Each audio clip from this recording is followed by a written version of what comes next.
Hi guys! Today is Tuesday, April 14th, and I'm hoping that you guys had a really wonderful Easter weekend with your family and celebrating Jesus's death, burial, and resurrection, which was what we call Easter. And it's the most important, best day that we as believers in Christ have because it gives us hope. It gives us our relationship with Him. When we accept Him into our hearts, then we can live forever with Him, and that wouldn't have been possible except for His sacrifice on the cross. So I am looking forward to hearing how you guys celebrated and watched your church online. We watched our church service online together as a family, and it was so very special. I love the praise music. I love the message. So I can't wait to hear about yours. Well, guys, today's a new day. As we all know, we finished our Humphrey book, right? And we needed a new one. So I kind of went back and forth, trying to figure out which is the best book to start right now. And I looked at another Humphrey book, and I looked at some other books like Judy Moody and Stink and all those kind of ones like that. Like I think I have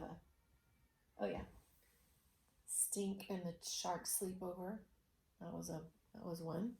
And then there was the let me see. Oh yeah, I think it's down here. Oh guys, I don't know if you can hear, but my next door neighbor, she's a little upset right now. I can tell. They're out in the backyard with the swimming pool. I don't know what's going on. I think she's just not happy. Anyways, I went back and forth, and finally I thought to myself, you know what?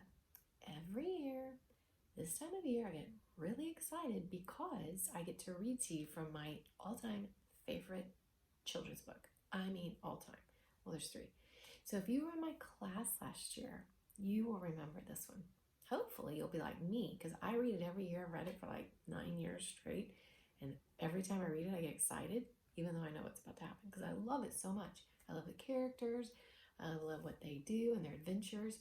And so hopefully if you remember this one, you will be like me and you'll be excited to hear an old favorite. And maybe too, remember how we talk about when you read things for a second time or a third time, your brain and your ears pick up different things that you missed the first time around. So that's what I'm hoping for you guys. And the rest of you guys that haven't read it, you're in for a treat. I'm telling you, you are in for a treat. Best books ever. So here we go.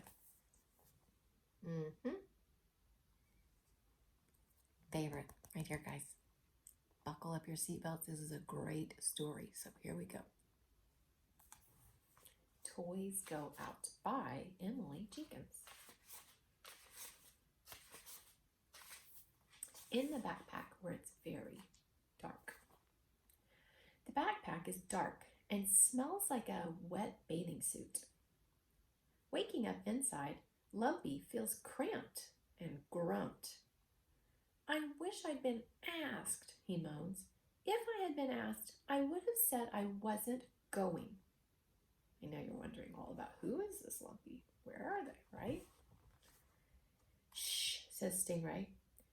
Though she doesn't like the dark backpack any more than Lumpy. It's not so bad if you don't complain. We weren't told about this trip, snorts Lumpy. We were just packed in the night. Why don't you just close your buffalo mouth, snaps Stingray. Your buffalo mouth is far too whiny. There's a small nip on the end of her tail, and Stingray curls away from Lumpy's big, square buffalo teeth. Plastic usually hums when she's feeling nervous.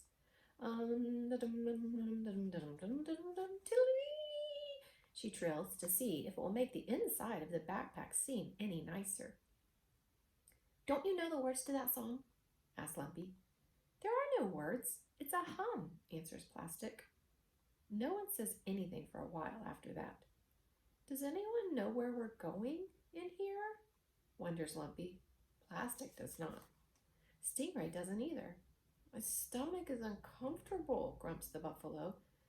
I think I'm gonna be sick. I know you guys have some I wonders right now. Probably number one, if you haven't heard this before, like if you weren't in my class, you're like, Plastic? What? Who's Plastic? file that away and be listening for details if you can see if you can figure out who Plastic is. And Lumpy and Stingray. Boom. It feels like the backpack is going down some stairs, or maybe up some stairs, or maybe up something worse than stairs. Stingray tries to think calming thoughts. She pictures the high bed with the fluffy pillows where she usually sleeps. She pictures the little girl with the blue beret who scratches where the ears would be if Stingray had ears. But none of these thoughts make her feel calm. I hope we're not going to the vet, Stingray says finally. What's the vet? Asks Lumpy. The vet is a big human dressed in a white coat who puts animals in a contraption made from rubber bands in order to see what's wrong with them, answers Stingray. By the way, Stingray, you're going to find out, has a very active imagination. You guys remember? And not always thinking of facts. More, remember how we learned about facts and opinion? I'll see what you think about Stingray. So think about, does she use facts or opinion when she's talking? Here we go. They sometimes poke them over and over, Stingray says. Sometimes she says she knows things when she really doesn't. They poke them with needles the size of carrots and make them drink nasty tasting medicine and puts them in the bumpity washing machine to fix whatever's broken. If anyone needs to go to the vet, it's the one-eared sheep, says Plastic, remembering the oldest of the little girl's toys. And Sheep's not even here. No, we can't be going to the vet. We aren't broken. Speak for yourself, snorts Lumpy, who feels even sicker than before at the thought of the bumpity washing machine. Whoosh, whoosh. The backpack begins to swing back and forth, or maybe round and round. I hope we're not going to the zoo, moans Stingray. Here's the picture, guys. Can you guys see the buffalo and the stingray? Oh, and there's something else in there. What is that? They'll put us in cages with no one to talk to, each one in a separate cage, and we'll have to whoosh back and forth all day and do tricks on giant swings with people throwing quarters at our faces and teasing. I don't think we're big enough for the zoo, Plastic says hopefully. I'm pretty sure they're only interested in very large animals over there. I'm large, says Lumpy. She means really, really very large, says Stingray. At the zoo, they have stingrays the size of choo-choo trains. And plastics the size of swimming pools. Zoo buffaloes would never fit in a backpack. They eat backpacks for lunch, those buffaloes. Is that true? Asks Lumpy, but nobody answers him. Plunk. The backpack is thrown onto the ground, or maybe in a trash can, or onto a garbage truck. We might be going to the dump, cries Stingray. We'll be tossed in a pile of old green beans and sour milk cartons because the little girl doesn't love us anymore. And it will be icy cold all the time and full of garbage-eating sharks. And it will smell like throw up. I don't think so, soothes Plastic.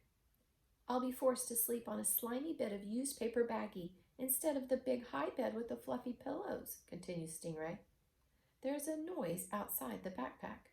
Not a big noise, but a rumbly one. That's a good adjective. Did you hear that? Asked Stingray. I think it's the x-ray machine. The vet is going to x-ray us one by one and look into our insides with an enormous magnifying glass and then poke us with the giant carrot. I'm sure it's not an x-ray, says Plastic calmly, although she isn't sure at all. An x-ray would be squeakier. Then I think it's a lion, cries Stingray. A lion at the zoo doesn't want to be on display with any small creatures like you and me. A lion who doesn't like sharing her swing set and wants all the quarters for herself. She's roaring because she hasn't had any lunch yet, and her favorite food is stingrays. A lion would be fiercer, says Plastic, a bit uncertainly. It would sound hungrier, I bet. Maybe it's a giant buffalo, suggests Lumpy. Maybe it's a dump truck, squeals Stingray. A big orange dump truck tipping out piles of rotten groceries on top of us. And trapping us with the garbage-eating sharks. And the throw-up smell. Wouldn't a dump truck be louder, asked Plastic. Though she is starting to think Stingray might have a point. I'm sure it's not a dump truck. The backpack thumps down again with a bang. Stopping there. Till tomorrow.